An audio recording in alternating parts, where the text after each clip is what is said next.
Auteur, compositeur et interprète, cet artiste au talent inné et à la voix de velours vient nous parler aujourd'hui d'un petit bout de son chemin de vie. De ses débuts avec le groupe Basse-Terre à Flair Marronaz, son dernier titre sorti il y a quelques semaines, il nous raconte ses débuts dans la musique, son besoin d'éveiller les consciences à travers ses chansons ou encore ses relations avec les autres. Comment soigner une blessure qui ne se refermera jamais ? Comment réussir à lâcher prise pour ne pas répéter les mêmes erreurs et avancer ? Comment prôner l'amour dans une société comme la nôtre ? Pour nous soutenir dans le développement de ces interviews, tu peux t'abonner à cette chaîne YouTube. Et ces échanges sont également disponibles en version podcast sur toutes les plateformes. Et n'oublie pas, si cet épisode t'a plu, abonne-toi et mets un like. Je suis ravie d'accueillir Fabrice Legros sur Gaillard Média. Bonjour Fabrice. Bonjour Émilie. Merci d'avoir accepté mon invitation. Écoute, merci de m'avoir invité, c'est cool. Tu as quitté le tempo pour monter à Saint-Denis. Voilà. Et bien de bouger un peu, ni un peu dans le nord. Oui, on a un beau temps en plus aujourd'hui. On a un beau temps, c'est vrai, il fait très beau. Super. Les Réunionnais te connaissent, mais pour celles et ceux qui nous écoutent, nous regardent et te découvrent aujourd'hui, est-ce que tu peux te présenter rapidement ? Alors, Fabrice Legros, tamponné, on va dire musicien, enfin pas musicien, au départ j'étais plutôt passionné par le foot, par un jeune marmaille qui aimait le sport. La musique a toujours fait partie de mon univers, si tu veux, parce qu'on m'a grandi avec des tontons, papa fait de la musique, mon frère, tout ça. Donc on m'a grandi dans un milieu musical. Et l'a venu naturellement en fait. Tu t'es destiné à une carrière musicale, enfin, est-ce que tu te projetais en disant tiens plus tard je ferai de la scène, je sortirai des albums? Pas du tout, parce qu'on a une petite anecdote là-dessus. En fait, moi, comme m'a dit, aimé le sport et la blesse à moi au genou, m'a eu les ligaments croisés pétés et m'a opéré, rééduqué, etc. Repris l'entraînement et tout. J'étais vraiment motivé pour reprendre le foot parce que c'était quelque chose que j'aimais beaucoup. Il pourrait presque dire m'a grandi sur un terrain de football. Parce qu'on avait un terrain de foot juste côté de la case. Et on avait un camarade, New Warman, du Fabrice, parce qu'il me faisait un petit peu de saxo, il m'animait un petit peu à l'église avec papa. Ouais. Et un camarade qui vient vers moi, il dit Fabrice, j'aimerais qu'on vienne jouer avec un groupe, Basse-Terre, tout ça, machin. Il m'a dit, ouais, pourquoi pas. Mais il m'avait mon entraînement de football le même jour. Et il recommençait l'entraînement avec le ballon. Et donc mis ça à mon entraînement et commence à chauffer un petit peu, le ballon y arrive, m'y amorti comme ça, et clac, le genou qui répète. Donc là, m'y comprend que fini, m'y trace un trait sur la carrière de footballeur. Parce que pendant ma convalescence, si tu veux, je jouais un petit peu avec des copains à la GAB, à la Ravine Blanche. Ouais. Avec mon plate, je me rappelle, m'avait mon plate et il jouait un petit peu de saxo dans un groupe. Et lui avait vu, et donc il est voir moi, et là il me dit on va pas de nu, Nathan a ça, il me dit écoute, semaine prochaine on remet ça, etc. Donc du coup, moi le football m'a compris que c'était fini. Et m'y descend faire un genre d'audition si tu veux. Ouais. Et c'était le groupe Basse-Terre que m'y aimait beaucoup. Et m'y arrive en bas à Basse-Terre, et là, on a Thierry, enfin, tous les gars, et puis, dis-moi, et nous, ça, lui joue un morceau, mon l'aimé, et il prend mon sax, il commence à jouer un petit peu, tout ça, machin, et il dit, ok, il est bon. Et donc, du coup, si tu veux, ça a été vraiment exponentiel, si tu veux, parce que m'y jouait la case, m'y animait un petit peu l'église. Ouais. Moi, j'étais autodidacte, tout ça, mais m'y débrouillais quand même parce que m'avait une certaine oreille, si tu veux. Et donc, et là, m'y retrouve à moi à répéter, etc. Et ma première sortie, mon premier concert était à Antenne Réunion. Ouais. C'était Sébastien Follin qui animait, et c'était pour le Jour de l'An. Donc ma première télé, premier concert, tu vois, le truc vraiment, c'est vraiment, tu passes de la salle de bain, on va dire, à télé, etc. Tu vois. Et ça a été pour moi un truc vraiment incroyable. Ouais. Et L'Horizon Cassé sort. C'était pour la sortie du quatrième, je crois, L'Horizon Cassé. Et un succès. C'était les premiers CD à l'époque. Les CD, ils commençaient à sortir. Et ça a été. Donc un coup de chance, quand même, un coup du destin, coup du jeu de mots. Et m'y retrouve en main à jouer partout sur les scènes réunionnaises, bondé de monde, un succès incroyable avec Bastet.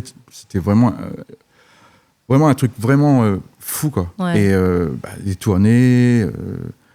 Voilà, donc 2 ans, mais m'avait quand même envie d'approfondir un petit peu, si tu veux, m'y sentir un petit peu limité, et m'avait envie de creuser un petit peu la chose, mais pour revenir à jouer dans Bastet, on m'a parti à l'école, au CIM à Paris, m'a fait mes 2 ans. D'accord. Un revenu, mais comme un revenu, Thierry avait changé de style, il n'y avait plus de pub, etc. Le CIM, c'est une école de... Oui, une école de jazz à Paris, centre d'information musicale à l'époque. Voilà. Et...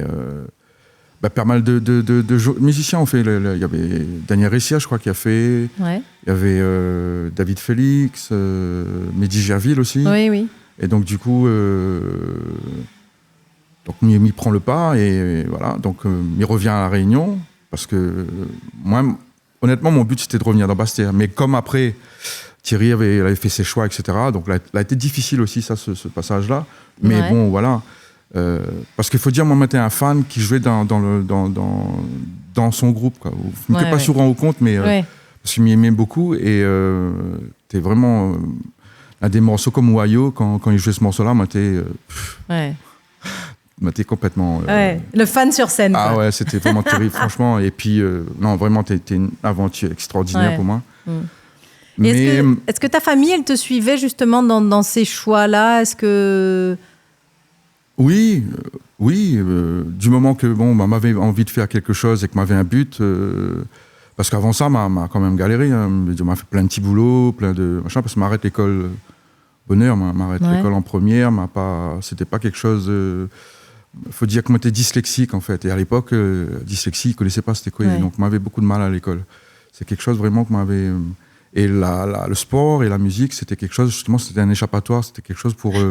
Et là, m'y trouver si tu veux, mon chemin, si tu veux. Il sentait que m'avait des choses, il pouvait faire des choses et que m'avait la capacité de faire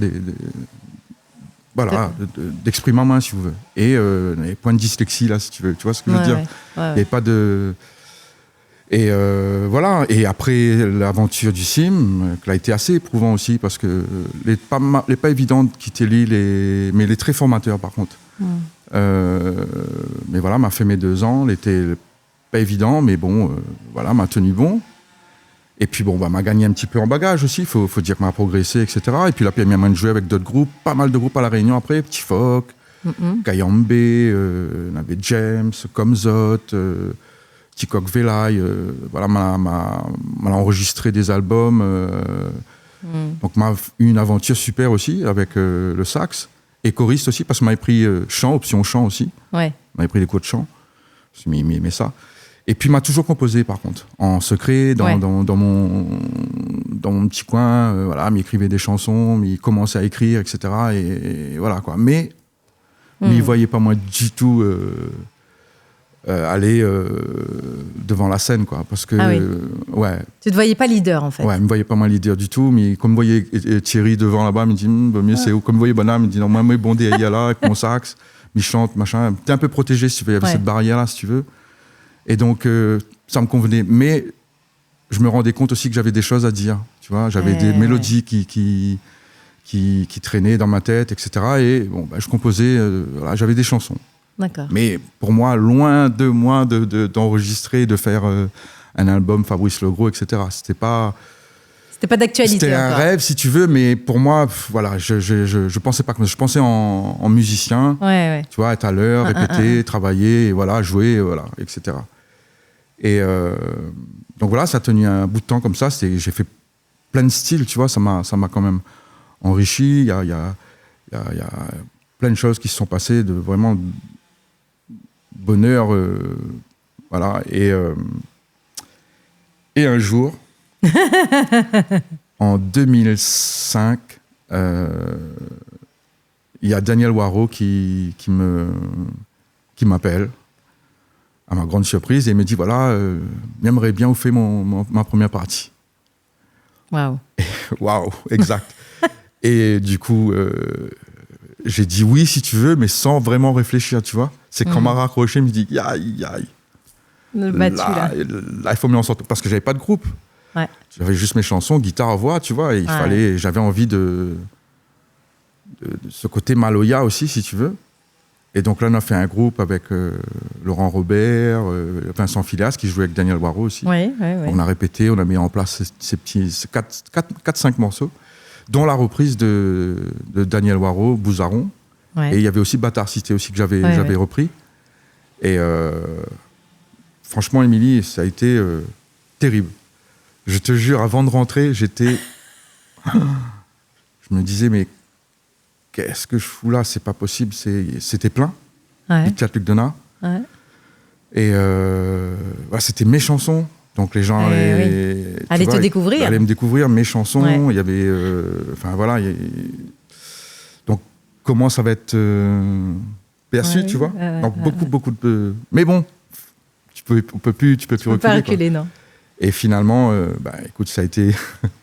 J'avais la main, je me souviens, j'avais ce doigt-là qui arrêtait pas de. Parce que je m'étais dit, bon, comme j'ai un jeu un peu technique, un peu très percussif, je me dis, je vais commencer par un morceau cool, arpège, tu vois.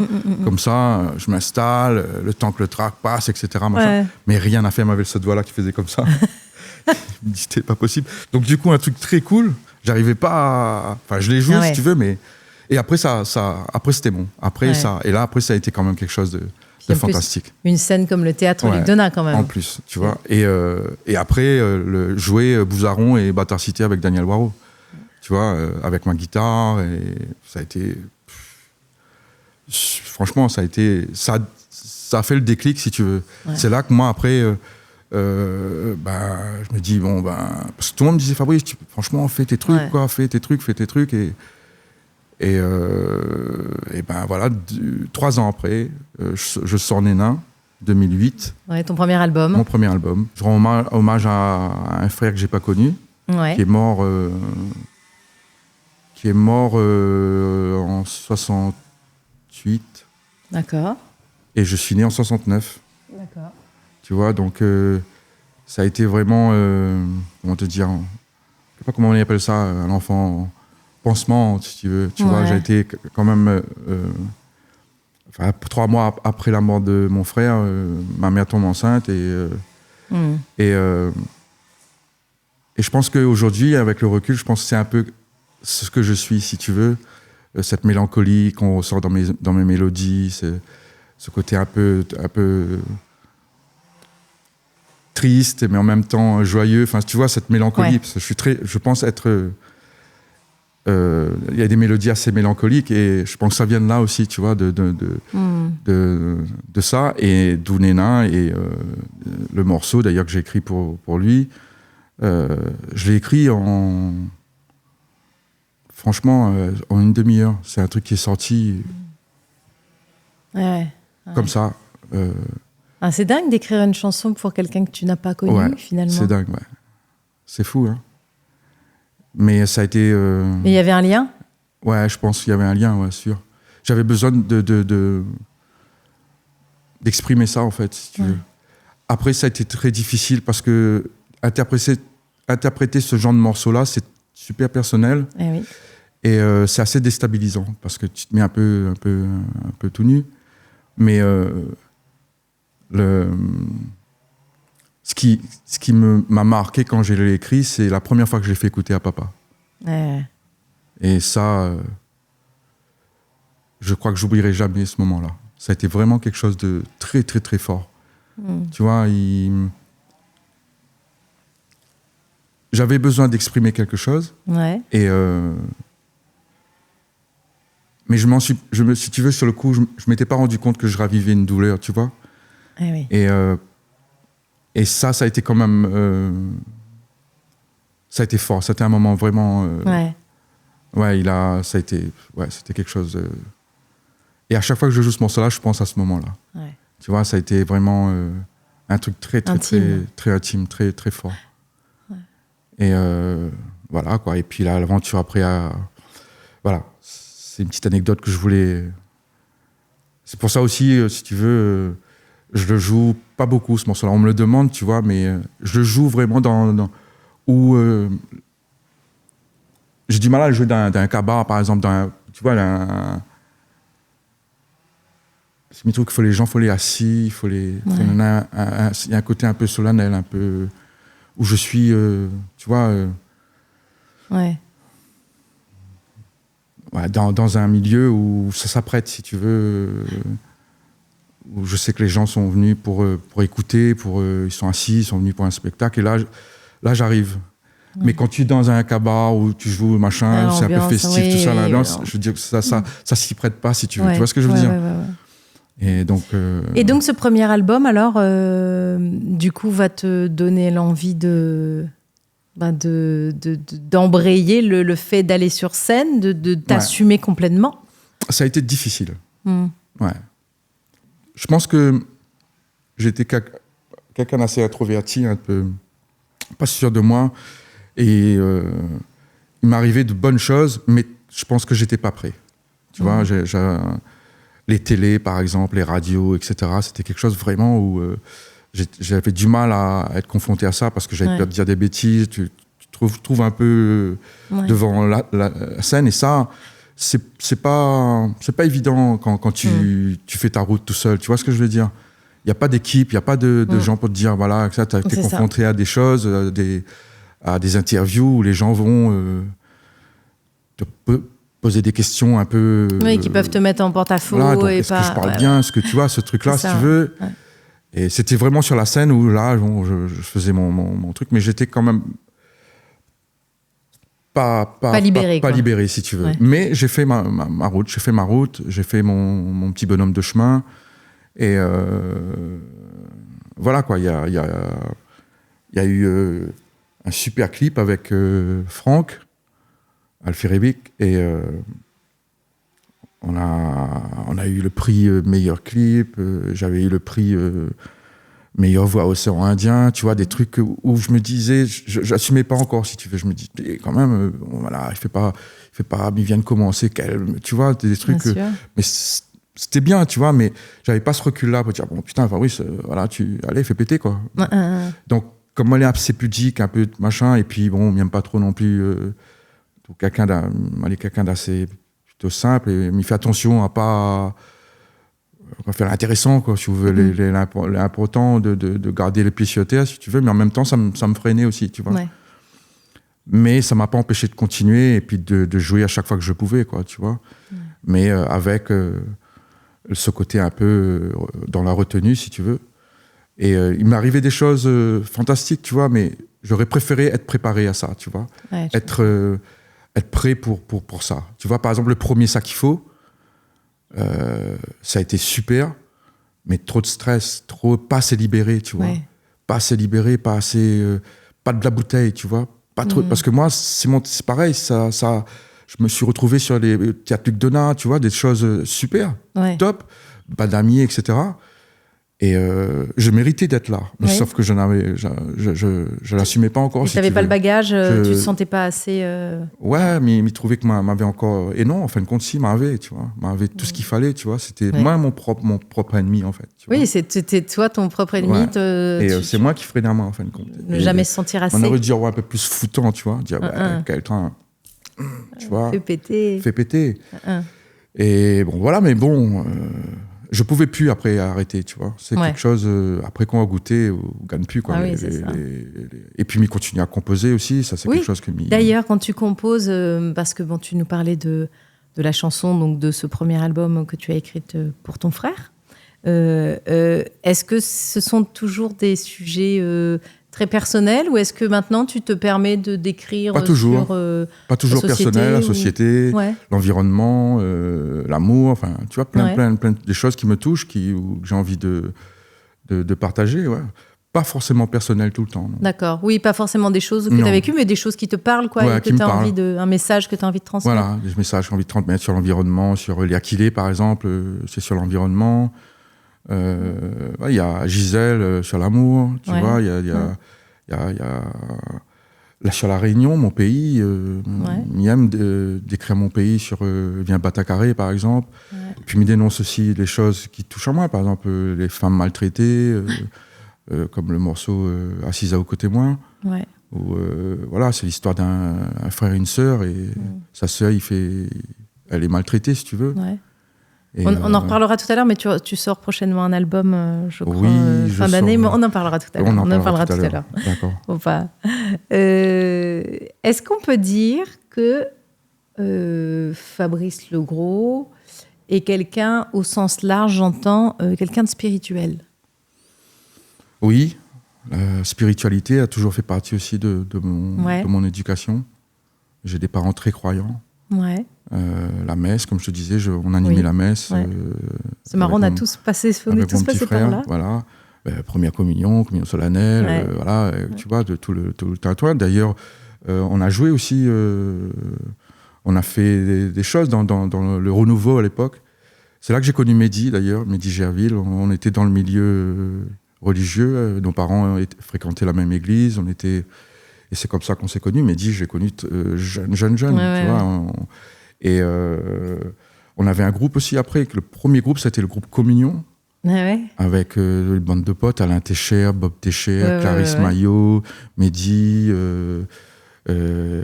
Xavier, il y avait, enfin voilà, on était et on jouait dans les églises et voilà, donc ça a commencé un peu comme ça aussi avec des potes, et puis on jouait des chansons religieuses. Ça a commencé comme ça aussi.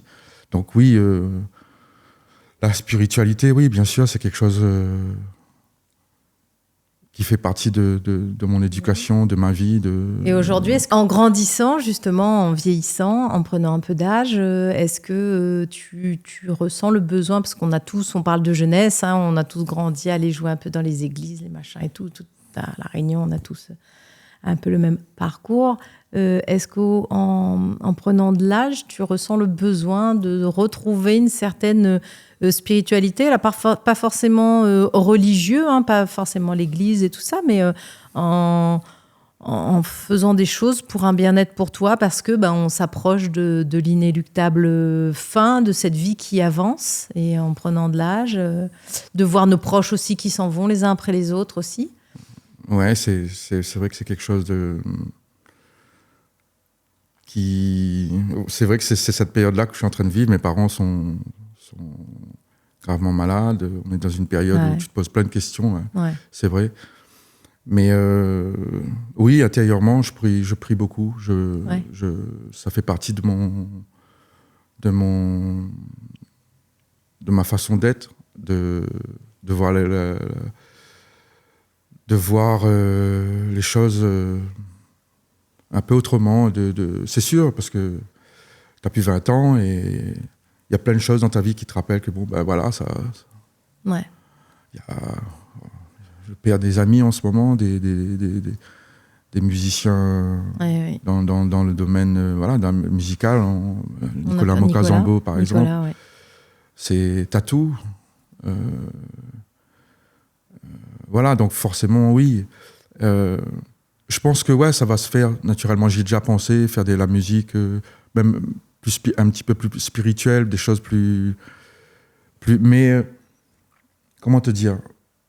Je le fais déjà parce que dans mes chansons, j'essaie d'éveiller les consciences, si tu veux. J'essaie de prôner l'amour les uns pour les autres et d'être meilleur, quoi. Tu vois, en ce moment, par exemple, ce qui arrive avec... la Vierge, par exemple, c'est quelque chose... Moi, ça m'a choqué, on sent vraiment qu'il y a un malaise et il faut... oui, les jeunes qui ont profané la Vierge. Il faut revenir à des valeurs, il y a des choses qui se perdent. Et du coup, je pense qu'un artiste, ça doit aussi, si tu veux, à travers ses chansons, d'essayer d'éveiller un petit peu les consciences et de parler de choses simples, mais qui sont vraies, de garder des valeurs, quoi, d'antan, tu vois. Parce que je trouve que La Réunion, là, elle a eu un progrès tellement exponentiel, tu vois, depuis les années 80 jusqu'à aujourd'hui. Et nous l'a été largué complètement, je pense, tu vois. Nous l'a été largué par cette progression, cette modernité-là, tu vois. Et on a des parents attention, moi pareil, hein, perdre le fil, tu vois, les choses sont tellement faciles maintenant. Tu vois, moi, dans mes regards de mon enfance, c'était un ballon de football et tes camarades, quoi. Tu vois, c'était des choses simples, mais c'était vraiment des échanges, si tu veux, tu vois. C'était tes batailles, tes rites, tu vois, il y avait vraiment quand je revois mes copains d'enfance, je veux dire, c'est un réel plaisir, tu vois. Je sais que les jeunes, maintenant, c'est plus, il n'y a pas ce lien-là, si tu veux. Ouais. Tu vois, donc, oui, moi, ça, quand tu dis spirituel, ces choses-là ça me touche et je me dis qu'il faut essayer d'y remédier. Une chanson, ça peut... Le pouvoir d'une chanson, ça peut faire beaucoup. C'est ce qui m'a permis de tenir aussi, d'ailleurs, parce que je me souviens d'une anecdote où une chanson, Pays d'eau miel, où je quittais mon île justement pour faire mon école, et cette chanson-là avait touché un fan, quoi. Et il est venu me voir à la fin du concert en pleurs, parce que cette chanson-là l'avait particulièrement touché. Il avait un choix à faire, si tu veux, et ça l'a aidé. Et là, je me suis rendu compte aussi que, on a une certaine responsabilité, quelque part. Tu vois ce que je veux dire ? D'aider, à travers nos chansons, on peut aider les gens, on peut toucher les gens. Tu vois ? Et donc, comme dit spiritualité, la musique en fait partie aussi. Donc, c'est tout un... C'est vrai. Tu vois ce que je veux dire ? Oui, c'est parti. Donc, alors, tu parlais de la jeunesse, de la nouvelle génération. Est-ce que tu as confiance un petit peu en l'avenir ? Non. Franchement, ça me fait flipper un petit peu, je t'avoue. Il y a des choses qui se passent. On a eu une succession d'événements, si tu veux, le Covid, par exemple. Tu vois, ça éloigne encore plus les gens, tu vois. Le virus, le Max, etc. Le téléphone, ce smartphone-là, c'est terrible. Et ça éloigne les gens. Ouais. Le lien, on perd du lien, on perd le lien. On perd du lien et ça se ressent dans la société aussi, tu vois. Mais je ne parle pas qu'à La Réunion, hein, en général, tu vois. On est surmédiatisé, on est submergé par des nouvelles, des infos qui ne sont pas forcément positives. Et voilà, on est manipulé aussi, tu vois. On ne sait plus, avec toute cette information, ce qui est vrai et faux, ce qui est fou, quoi. Et donc voilà, moi, l'avenir, il me fait flipper. J'ai peur pour mes enfants parce que dans quel monde ils vont grandir, leurs enfants, dans quel monde ça va, tu vois, et ça me fait cogiter pas mal, Et voilà, donc là encore, la chanson. Oui. Et voilà. Alors, tu t'exprimes principalement en français, toujours avec des petites expressions créoles. Hein. Oui. Mais en fait, il dépend. Si vous causez avec moi en français, mais ils répondent en français. C'est ça. Si vous causez avec moi en créole, mais ils causent en créole. Et vous composez en créole. Mais compose en créole. M'a essayé en français, m'a fait des chansons en français, mais il trouve que mes mélodies sont, si vous voulez, des fois assez rythmiques. Et mais il trouve pas. La rythmicité des mots en français. Tu vois, en français, les moins percutants. Il m'a commencé à travailler avec Henri Dufour. On a eu quelques sessions Cabardoc, etc. Et il y a des choses qui sont faites, mais je ne suis pas encore satisfait. J'y travaille encore. Tu vois, il y a un truc à faire. Mais je perds du groove, si tu veux. Je perds... dans les choix de mots, il y a vraiment un travail à faire que je pense faire, parce qu'il pense qu'il peut faire, il peut soigner. Mais voilà, il faut bosser, il faut...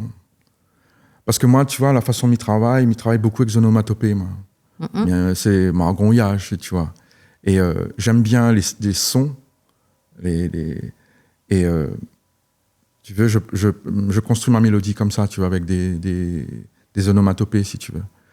Et ensuite, j'essaie de trouver le bon mot qui va bien avec le son et la rythmique, si tu veux, tu vois. Oui. Et c'est pas évident avec le français, tu vois. Et avec Pierre Warraud, avec qui je travaille beaucoup, lui, on a, si tu veux, on a développé un c'est facile maintenant. Ouais. On a tellement galéré sur des morceaux que maintenant, il me connaît tellement bien que ça vient beaucoup plus vite. Et voilà. Des fois, j'arrive avec des couplets, un refrain, etc. Ouais. Tu vois, mais Pierre a une tellement belle écriture que j'aime bien écrire avec lui. Et puis, c'est quelqu'un qui... Il est à l'écoute, il sait sentir un peu les choses et il a une certaine... On a à peu près tous les deux la même sensibilité, tu vois. Donc voilà, et ça fonctionne bien. Est-ce qu'il t'est déjà arrivé d'être devant une page blanche, de devoir te dire il faut que j'écrive un truc, mais... Ouais. En ce moment, ça m'arrive pas mal. Et alors, qu'est-ce que tu fais? Dans quoi tu vas puiser? Écoute, j'avais fait un stage une fois avec Cyril Nérac. Je ne sais pas si tu connais. Ouais. Et il y avait Eric Benzi aussi. Et justement, il nous avait émis... ça remonte tellement loin, j'espère que je ne vais pas dire de bêtises, mais trouver des mots et un lien entre ces mots-là, si tu veux. Ouais. Tu vois, tu as une idée, par exemple, je sais pas, train, braille, wagon, gare, etc. Et tu développes des choses, et de plus en plus loin, si tu veux. Et avec ces mots-là, tu commences à avoir des idées et essayer de construire, des choses, quoi. Donc voilà. Et des fois, j'ai un texte, tu vois, et je mets la musique dessus. Ça marche comme ça aussi. Et des fois, c'est dans mon margonnage, et là... Là, mes batailles. Là, je te jure. Donc, c'est pas vraiment... moi, j'ai jamais de page blanche, si tu veux, parce que je l'écris, mon margonnage, tu vois. Je l'écris, les wong, bang, ding, gang, dong, dong. Oui, tu écris tes onomatopées. J'écris mes onomatopées, tu vois. Ouais. Et des fois, il y a des mots qui viennent, si tu veux. Il y a des mots qui ressortent, si tu veux. Et à force, tu trouves une phrase, etc., machin. Et des fois, après, tu effaces tout, tu recommences un autre truc. C'est kiffant, quoi. C'est kiffant parce que au départ, tu es sur une idée et puis finalement, il y a une phrase, tiens, mais ça, et voilà, tu pars carrément sur autre chose et ça fonctionne après, tu vois. Et là, t'as la satisfaction de... Et ça, c'est vraiment kiffant. Ouais. Voilà, c'est mon... Voilà. Alors, si quelqu'un m'écoute composer, m'entend, il va dire, mais ce gars-là est fou. Je te jure. Parce que c'est vraiment n'importe quoi. Il y a la mélodie est là, par contre. Tu vois, ça, j'ai la chance de trouver, pas facilement, mais ouais, je dirais que je suis un mélodiste. Les mélodies, ça vient facile chez moi, tu vois. Après, il faut leur donner un sens, tu vois. Et ça, c'est notre travail aussi. C'est ça. Voilà. Ouais, c'est dingue. Non, mais c'est marrant de découvrir comme ça. J'ai eu d'autres... amis à nous, musiciens, artistes aussi, et que quand tout le monde explique un petit peu sa manière d'écrire, de composer, c'est génial de savoir ça. Alors, comme tout être humain, tu as rencontré dans ta vie des hauts, des bas. Oula, oui. Voilà. Moi, ce qui m'intéresse, c'est quand tu as fait face justement à des moments d'échec, à des défis... Qu'est-ce que tu es allé puiser? Où est-ce que tu es allé chercher pour essayer de maintenir la tête hors de l'eau, de garder, tu vois, le cap et tout ça, quoi? Quels outils tu as développés? Si tu en as développé, peut-être que ces situations-là... je me suis effondré, moi. Ah ouais? Après le deuxième, là, ça a été terrible. Ouais. Terrible. 10 ans. Ouais. 10 ans, j'ai joué comme ça, un petit peu à droite, à gauche, mais je composais toujours. J'ai toujours...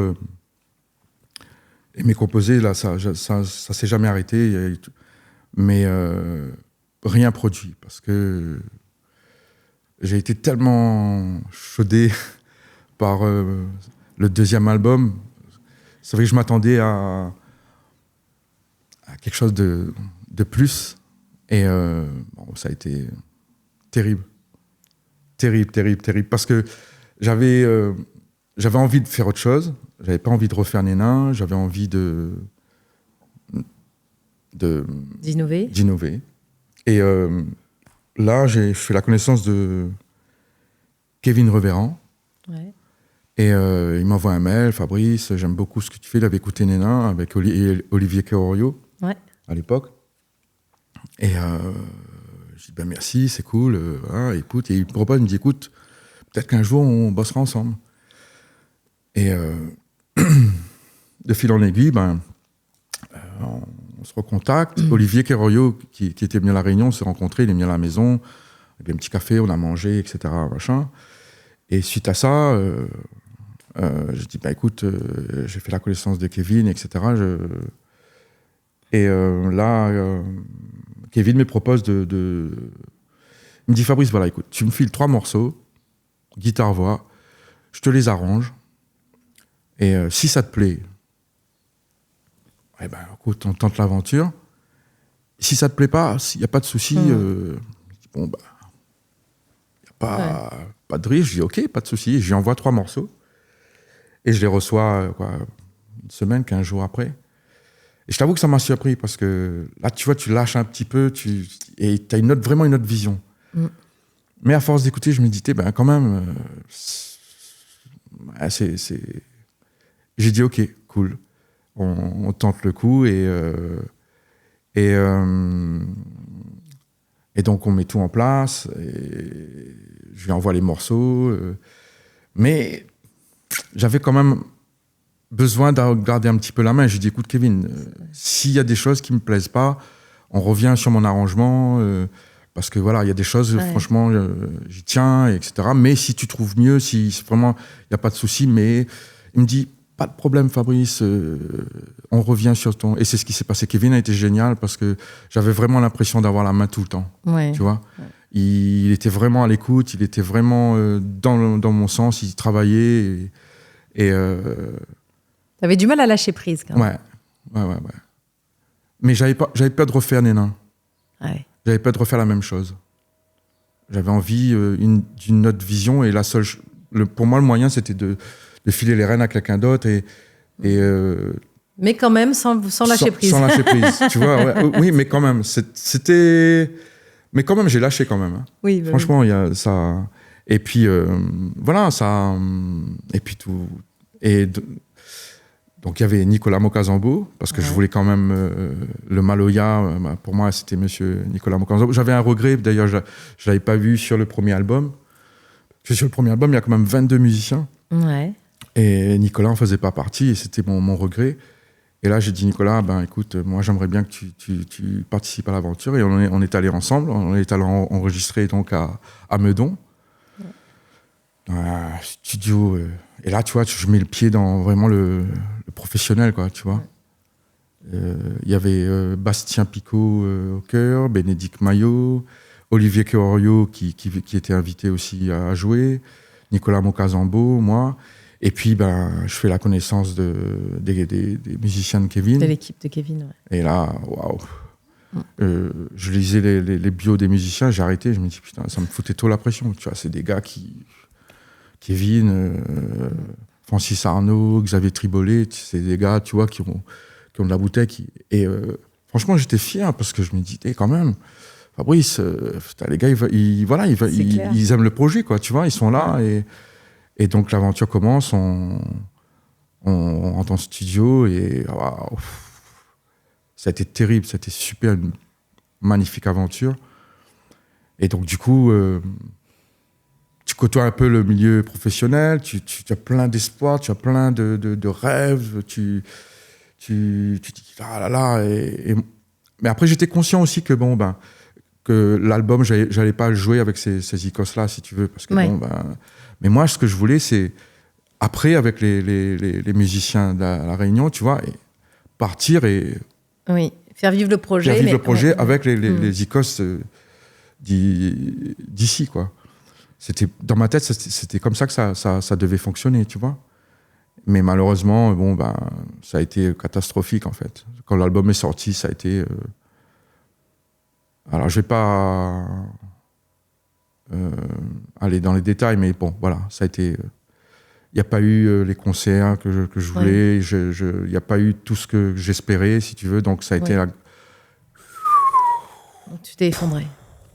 Et là, ça a été vraiment dur. Mais tu es là aujourd'hui, donc qu'est-ce que tu as fait pour remonter la pente ?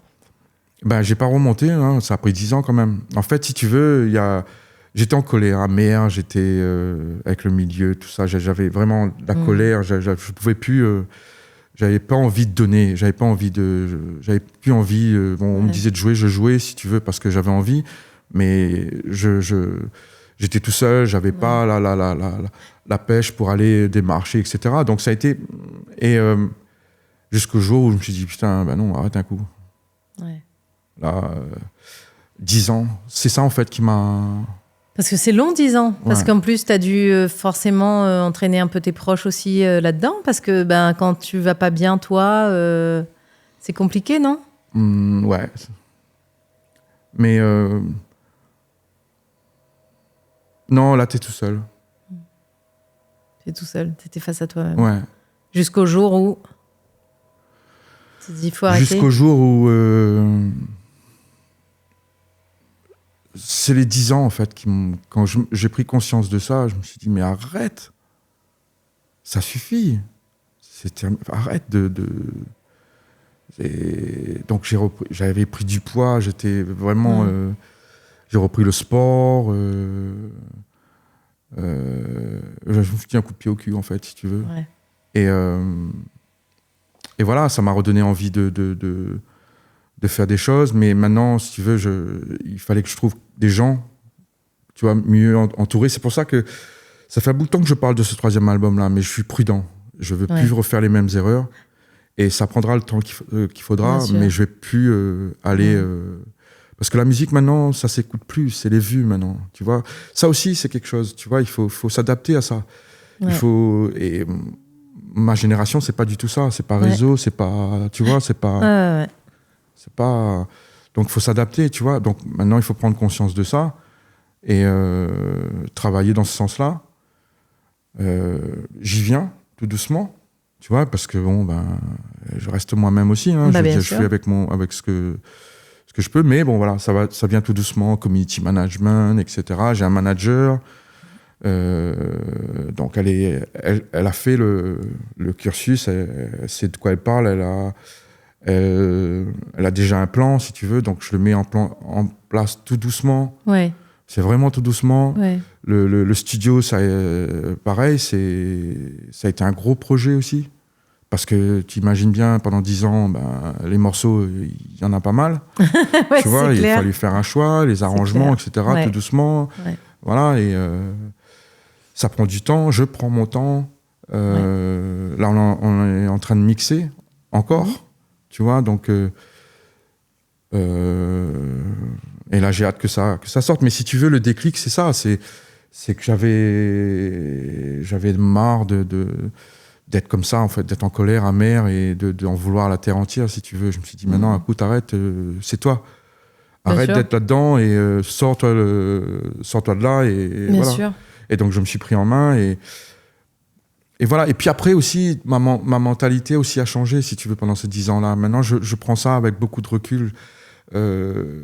Je pense que je suis prêt, si tu veux. J'ai plus les mêmes peurs qu'avant.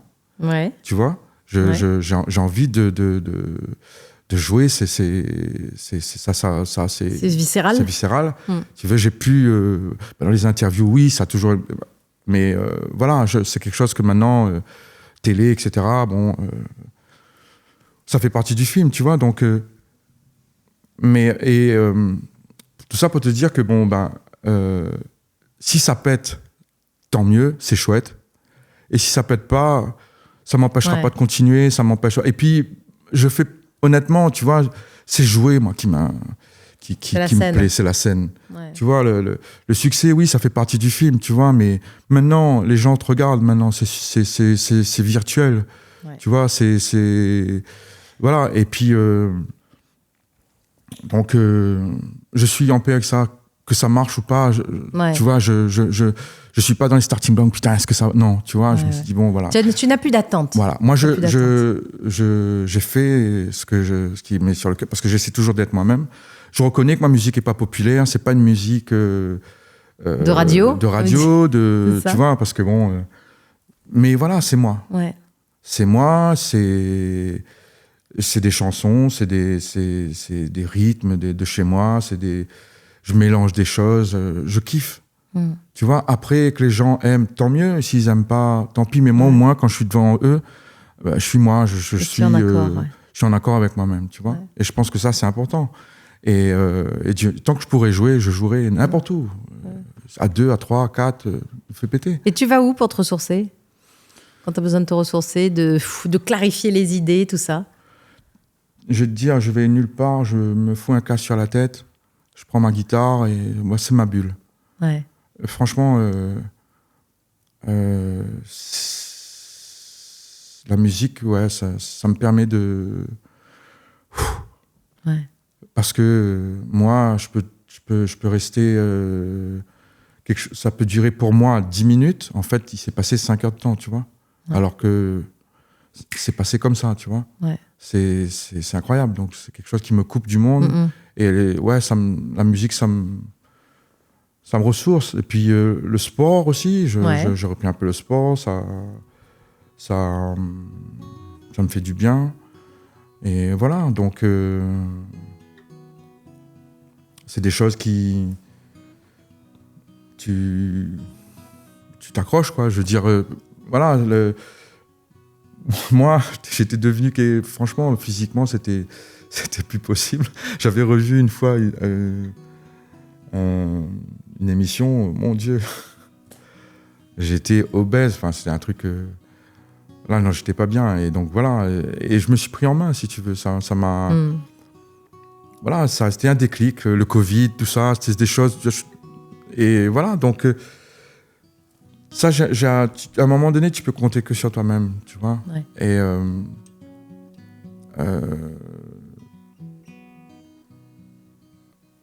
tu te sens des fois pas compris, si tu veux, dans ta démarche, dans la musique, etc.